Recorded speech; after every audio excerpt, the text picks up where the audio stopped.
जय हिंद दोस्तों, स्वागत है आप सभी का real GK analysis YouTube channel में। आज के वीडियो में हम बात करने वाले हैं इंडियन आर्मी में निकली धर्मगुरु की वैकेंसी के बारे में। इस वैकेंसी के बारे में आपको मैं संपूर्ण जानकारी देने वाला हूं। चैनल पर नए हो तो चैनल को सब्सक्राइब जरूर कर ले। चलिए हम शुरू करते हैं। तो जो नोटिफिकेशन आया है उसका नाम है army JCO religious teacher recruitment 2022। दोस्तों जेसीओ का मतलब होता है जूनियर कमीशन ऑफिसर। क्या होता है? Junior commission officer. और जो रिलीजियस टीचर लिखा है इसका मतलब होता है धर्मगुरु। सबसे पहले दोस्तों हम धर्मगुरु की जॉब प्रोफाइल के बारे में बात करते हैं। तो आपने दोस्तों जब भी देखा होगा कि भारतीय सेनाओं में कोई नया हथियार, कोई भी टैंक, तोप या लड़ाकू विमान शामिल किया जाता है या छोटा से छोटा हथियार भी शामिल किया जाता है तो उसकी प्रॉपर पूजा वगैरह होती है। और आपने वहां पर धर्मगुरु मौजूद देखे होंगे जो अपने अपने धर्म के अनुसार उन हथियारों की या जो भी टैंक तोप आए हैं उनकी पूजा करवाते हैं और उन्हें सेना में शामिल करते हैं।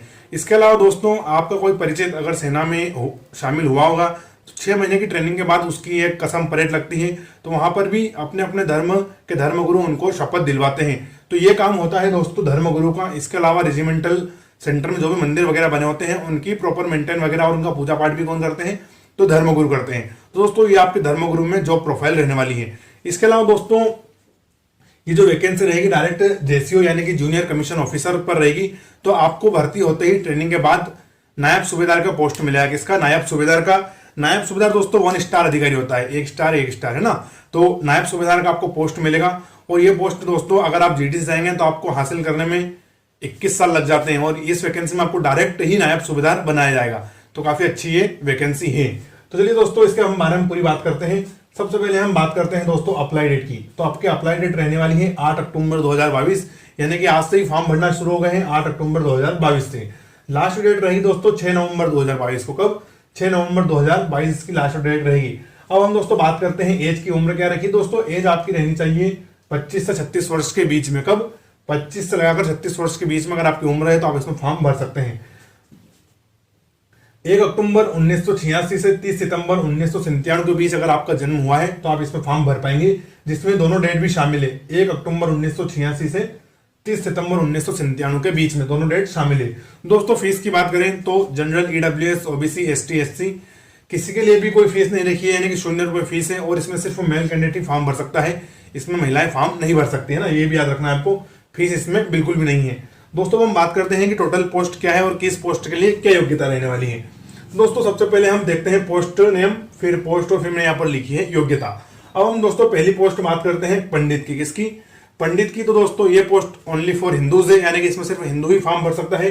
टोटल पोस्ट कितनी है? 108 है। कितनी? 108। और इसके लिए जो आपकी योग्यता है, आपके पास शास्त्री या आचार्य की संस्कृत में डिग्री होनी चाहिए। और जो आपका मुख्य विषय है वो कर्मकांड होना चाहिए। क्या होना चाहिए? अगर आपके पास संस्कृत में आचार्य या शास्त्री की डिग्री है और आपका मुख्य विषय कर्मकांड है तो आप इसमें आसानी से फॉर्म भर पाएंगे। अगर दोस्तों आपके पास ये नहीं है तो आपके पास कर्मकांड में 1 वर्ष का डिप्लोमा होना चाहिए। अगर आप कर्मकांड में आपके पास 1 वर्षीय डिप्लोमा है तब भी आप इसमें फॉर्म भरने के लिए योग्य हैं, आप फॉर्म भर सकते हैं। दोस्तों जो हमारी दूसरी पोस्ट है वो है ग्रंथी। क्या है? ग्रंथी, जिसमें टोटल 8 पोस्ट है। कितनी? 8 पोस्ट है। और दोस्तों इसमें भी फॉर्म भरने के लिए ओनली फॉर 6, यानी कि आप सिख धर्म से जुड़े होने चाहिए तभी आप फॉर्म भर पाएंगे ग्रंथी में। इसमें दोस्तों आपको पंजाबी में ज्ञानी की उपाधि चाहिए ग्रेजुएशन के साथ। दोस्तों जितनी भी नीचे वाली पोस्ट हैं इनमें आपको ग्रेजुएशन स्नातक के साथ पंजाब में ज्ञानी की उपाधि अगर आपके पास होगी तभी आप इसके लिए योग्य होंगे और सिख धर्म से आपका जुड़ा होना चाहिए। समझिए दोस्तों अगली हमारी जो तीसरी पोस्ट है वो है पादरी की। किसकी? पादरी, जिसमें टोटल 2 पोस्ट हैं। इसमें भी आपको ग्रेजुएशन के साथ गिरजाघर प्राधिकरण द्वारा पादरी की उपाधि अगर आपके पास है तो आप फॉर्म भर पाएंगे। मैं रिपीट करता हूं, गिरजाघर प्राधिकरण द्वारा पादरी की उपाधि, साथ में आपका ग्रेजुएशन होना जरूरी है तभी आप इसमें फॉर्म भर पाएंगे। और ये भी फिर ओनली फॉर क्रिश्चियन कैंडिडेट के लिए, यानी कि जो ईसाई धर्म से जुड़ा है वही इसमें फॉर्म भर सकता है। दोस्तों जो अगली हमारी पोस्ट है वो है मौलवी सुन्नी। क्या है? मौलवी सुन्नी है ना दोस्तों, ये सुन्नी से है। दोस्तों आपको पता होगा कि मुस्लिम जो इस्लाम धर्म होता है उसकी 2 अलग अलग ब्रांच है, एक शिया है और एक सुन्नी है। तो ये निकली है सुन्नी में। तो दोस्तों इसमें टोटल 3 पोस्ट है। कितनी? टोटल 3 पोस्ट है और केवल मुस्लिम उम्मीदवार इसमें फॉर्म भर सकता है। दोस्तों इसमें आपके पास ग्रेजुएशन के साथ अरबी में या तो आलिम की उपाधि होनी चाहिए, कहेगी आलिम की, या उर्दू में आदिब ए माहिर या माहिर की अगर आपके पास डिग्री या उपाधि है तो आप फॉर्म भर सकते हैं। आगे रिपीट करता हूं, अरबी में आलिम या उर्दू में अदब ए माहिर या माहिर की उपाधि आपके पास होगी तो आप फॉर्म भर पाएंगे। दोस्तों अगली जो हमारी पोस्ट है वो है पंडित गोरखा। किसके लिए है? ये ओनली फॉर गोरखा रेजिमेंट के लिए है, पंडित गोरखा। और इसमें फॉर्म भरने वाला व्यक्ति हिंदू धर्म में से तो जुड़ा होना चाहिए, लेकिन वो गोरखा भी होना चाहिए। क्या? गोरखा प्लस हिंदू धर्म से जुड़ा होगा तभी इसमें फॉर्म भर पाएगा। टोटल पोस्ट कितनी है? 5। टोटल पोस्ट कितनी है? 5। और दोस्तों इसमें आपकी जो योग्यता है वो सेम ये रहने वाली है जो पंडित की थी। शास्त्रीय आचार्य की डिग्री संस्कृत में, कर्मकांड मुख्य विषय, अगर ये नहीं हो तो कर्मकांड में 1 वर्ष का डिप्लोमा होगा तो आप इसमें फॉर्म भर पाएंगे। आप समझ गए होंगे। गोरखा भी होना चाहिए प्लस हिंदू, तो अभी इसमें फॉर्म भर पाएगा किसमें? पंडित गोरखा में। अगली जो हमारी पोस्ट है वो है मौलवी शिया। क्या है? मौलवी शिया, जिसमें बस 1 पोस्ट है। कितनी? 1 पोस्ट है। और इसमें आपको फॉर्म भरने के लिए अरबी में आलिम या उर्दू में अदब ए माहिर या माहिर की उपाधि होगी, तो आप मौलवी शिया में फॉर्म भर पाएंगे। जो लास्ट पोस्ट है हमारी वो है बौद्ध मोंक। क्या है? बौद्ध मोंक यानी कि बुद्धिस्ट साधु, इसकी 1 पोस्ट है। इसमें दोस्तों आपके पास ग्रेजुएशन के साथ मठ से जारी खंपा, लोपोन या राजवम गेशे का उचित प्रमाण पत्र होना चाहिए। अगर रिपीट करता हूं, मठ से जारी खंपा, लोपेन या राजवम गेशे का उचित प्रमाण होना चाहिए, तभी आप इसमें फॉर्म भर पाएंगे। दोस्तों ग्रंथी, पादरी, मौलवी, शिया सुन्नी और बौद्ध मोंक, इनमें जितनी भी उपाधियां हैं इनके साथ आपके पास ग्रेजुएशन होगा तभी आप फॉर्म भर पाएंगे। लेकिन पंडित और गोरखा पंडित में आपके पास सिर्फ ये डिग्रियां भी होगी। कौन सी? शास्त्रीय आचार्य की, तो आप फॉर्म भर पाएंगे। यानी कि इनमें इन मुख्य उपाधि के साथ ग्रेजुएशन भी अनिवार्य है। साथ दोस्तों जो पंडित, ग्रंथी, पादरी और मौलवी हैं इनके लिए दोस्तों आपको ऑनलाइन फॉर्म भरना है। क्या भरना है? इनके ऑनलाइन फॉर्म भराएंगे। लेकिन पंडित गोरखा, मौलवी शिया और बौद्ध मोंक, इन तीनों के ऑफलाइन फॉर्म इन्होंने आमंत्रित किए हैं। जिसमें मैंने टिक लगाया है, तीनों पोस्ट के फॉर्म ऑफलाइन भर जाएंगे और ऊपर की चारों पोस्ट के फॉर्म ऑनलाइन भर जाएंगे। तो आप भी याद रखें। दोस्तों सिलेक्शन प्रोसेस में आपका पहले फिजिकल होगा, फिजिकल के बाद आपका रिटर्न, फिर इंटरव्यू होगा और लास्ट में आएगी मेरिट। तो उसी हिसाब से मैंने पहले फिजिकल यहाँ पर लिख दिया है। अगेन मैं आपको एक बार वो सिलेक्शन प्रोसेस बता देता हूँ। पहले आपका होगा फिजिकल, फिर आपका होने वाला है रिटर्न, फिर आपका इंटरव्यू और लास्ट में मेरिट। तो चलिए हम फिजिकल देखते हैं दोस्तों। तो फिजिकल में सबसे पहले आपका फिजिकल एफिशिएंसी टेस्ट लिया जाएगा, सब पीटी बोलते हैं। तो उसमें आपकी हाइट नापी जाएगी। सबसे पहले 160 सेंटीमीटर आपकी होनी चाहिए। कितनी? 160 centimetre height all general category वालों के लिए। किसके लिए? जनरल यानी कि सामान्य कैटेगरी। आप इसको एक कैटेगरी से रिलेट मत करना है कि जनरल ओबीसी वाला नहीं, जितना भी सामान्य कैटेगरी है उससे। साथ दोस्तों अगर आप गोरखा या लद्दाखी हैं तो आपकी हाइट रहने वाली है 157 सेंटीमीटर। कितनी? 157 सेंटीमीटर। या दोस्तों अगर आप अंडमान निकोबार या लक्षद्वीप आइलैंड से हैं तो आपकी हाइट होनी चाहिए 155 सेंटीमीटर। यानी कि आप पूरे ऑल इंडिया से हैं तो 160, अगर आप गोरखा या लद्दाख से हैं तो 157, या अगर आप अंडमान या लक्षद्वीप से हैं तो 155 सेंटीमीटर आपकी हाइट रहनी चाहिए, तो आप फॉर्म भर पाएंगे। दोस्तों चेस्ट की बात करें तो 77 सेंटीमीटर है सभी के लिए, है ना, ऑल इंडिया। वेट की बात करें दोस्तों तो जनरल जो सामान्य वाले हैं उनका वजन होना चाहिए 50 किलोग्राम। जितने भी हमारे गोरखा लोग इसमें फॉर्म भरने वाले हैं उनका वेट रहेगा 48 किलो तो भी चलेगा। यानी कि रेस्ट ऑफ इंडिया का चाहिए 50 केजी और जितने भी हमारे गोरखास हैं उनका चाहिए 48 किलो। इसके अलावा दोस्तों हम बात करते हैं रनिंग की। रनिंग भी बहुत इंपॉर्टेंट है इसमें। रेस तो आपकी 1600 मीटर की रनिंग होने वाली है जो कि आर्मी में हमेशा होती है। 1.6 किलोमीटर की टाइम रहेगा 8 मिनट। कितना? 8 मिनट का टाइम रहेगा।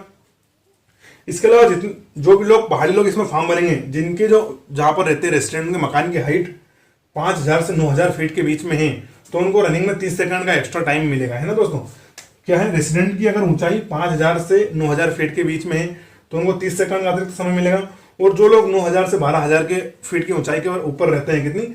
9000 से अगर 12000 फीट की ऊंचाई पर रहते हैं तो उनको 120 सेकंड का अतिरिक्त समय मिलेगा। तो ये मैंने आपको यहाँ पर बता दिया है। अब दोस्तों हम बात करते हैं आपके पेपर और एग्जाम की। तो दोस्तों आपका एग्जाम 23 फरवरी 2023 को कंडक्ट किया जाएगा। कब? 26 फरवरी, सॉरी ना 23 बोल दिया मैंने, 26 फरवरी 2023 को आपका एग्जाम कंडक्ट किया जाएगा। दोस्तों आपको एक ही दिन में 2 पेपर देने होंगे, लेकिन आप थोड़ा समझ जाइएगा इसको आसानी से। आपको एक ही दिन में 2 पेपर देने होंगे, लेकिन अगर आप सामान्य ज्ञान के पेपर में क्वालिफाइंग मार्क्स नहीं ला पाएंगे तो आपको जो पेपर 2 होगा उसका एक मूल्यांकन नहीं किया जाएगा, यानी आपको पहले ही फेल मान लिया जाएगा। तो दोस्तों जो आपका पहला पेपर होगा इसमें क्वालिफाइंग मार्क्स हैं, तो आपको बताऊंगा क्या है। तो आपको क्वालिफाइंग मार्क्स लाने हैं तभी आपको पेपर 2 का मूल्यांकन होगा। दोस्तों आपका पहला पेपर होगा सामान्य ज्ञान का, जिसमें आने वाले हैं 50 प्रश्न। कितने? 50 प्रश्नों और एक प्रश्न के 2 नंबर रहेंगे, तो आपका पेपर कितने अंक का हो जाएगा? 100 नंबर का आपका पेपर हो जाएगा। नेगेटिव मार्किंग रहेगी 0.5 नंबर की। कितनी? 0.5 नंबर की, यानी कि 2 प्रश्न गलत तो आपका 1 नंबर कट हो जाएगा। और क्वालिफाइंग मार्क्स हैं दोस्तों 40। कितने?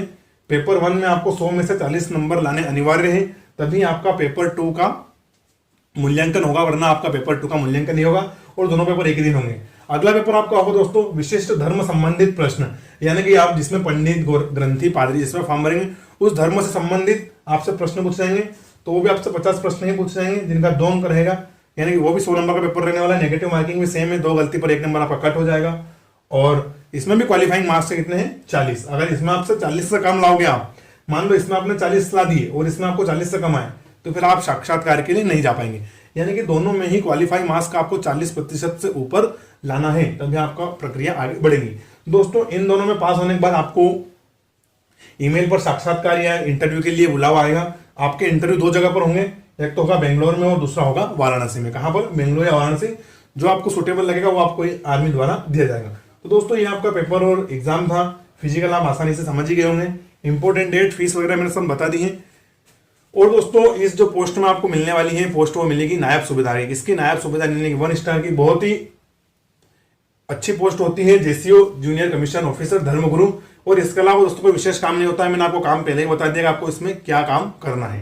तो दोस्तों वीडियो यहीं तक था। वीडियो अच्छा लगे तो इसको शेयर जरूर करें। साथ ही अगर आपको कोई भी डाउट हो तो मुझसे कमेंट करके पूछ सकते हैं। चैनल पर नए हो तो चैनल को सब्सक्राइब जरूर कर दें। Thank you. जय हिंद।